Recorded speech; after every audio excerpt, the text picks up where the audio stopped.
हेमंत भाटी ने मेरे खिलाफ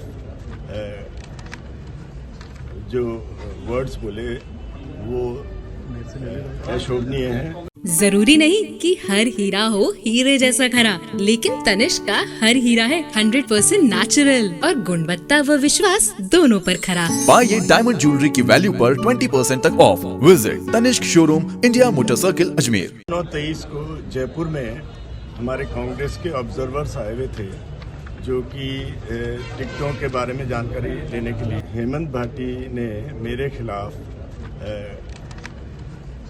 जो वर्ड्स बोले वो अशोभनीय हैं और सिर्फ मेरे को बदनाम करने के लिए, और जो कि बरसों पुराने केस थे जिसमें कि कोर्ट ने मुझे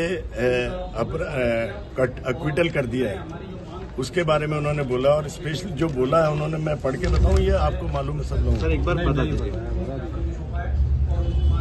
राजकुमार जयपाल की जैसी आपराधिक छवि उन्होंने मर्डर वगैरह किए हैं, उन पर रेप केस वगैरह भी चले हैं।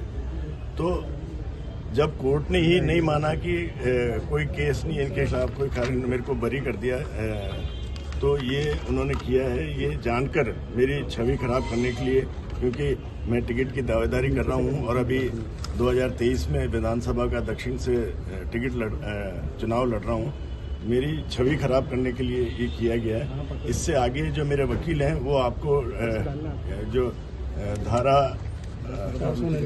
499-500 के तहत मैंने केस दर्ज किया है और उसके बारे में बाकी मेरे वकील साहब हैं वो बताएंगे। क्या ये राजनीति मैंने केस दर्ज किया है और उसके बारे में बाकी मेरे वकील साहब हैं वो बताएंगे। क्या ये राजनीति मेरे को टिकट में रोड़ा अटकाने के लिए, और जबकि बरसों पुराना केस है जिसमें कई सालों पहले ही कोर्ट ने एक्विटल कर दिया, और बाकी डिटेल मेरे वकील सारे जो वकील हैं वो बताएंगे।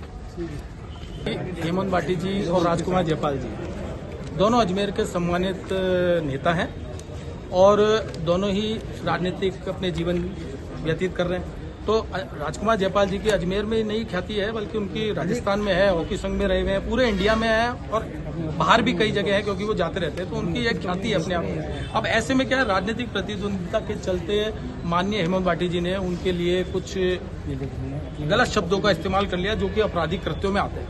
उन्होंने उन जो शब्दों का इस्तेमाल किया कि राजकुमार जयपाल की जैसी आपराधिक छवि है, उन्होंने मर्डर वगैरह किए हैं, रेपिस्ट है, उन पर रेप केस वगैरह भी चले हैं।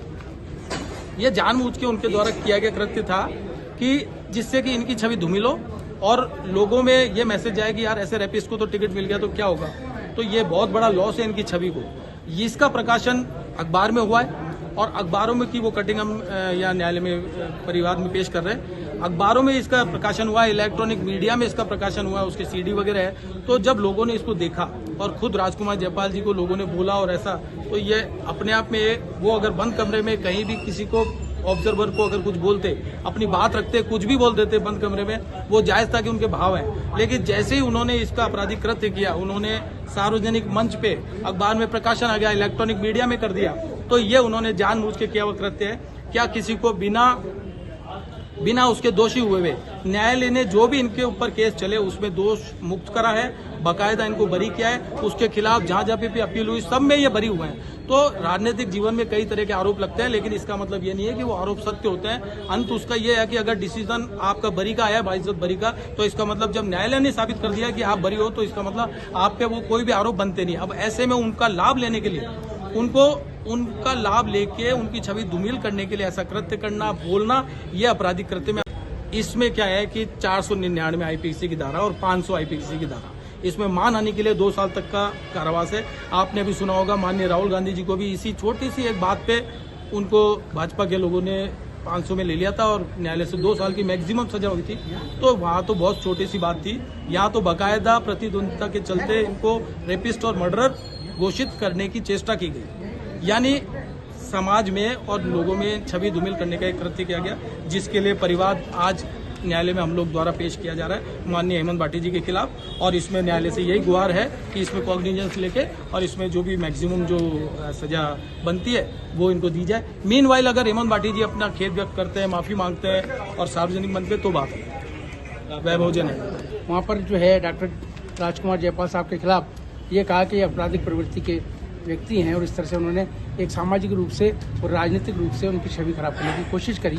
इसे उनकी मानहानि हुई है और जब उनकी मानहानि हुई है तो उन्होंने हमें कहा है कि हम उनके मानहानि का मुकदमा पेश करें।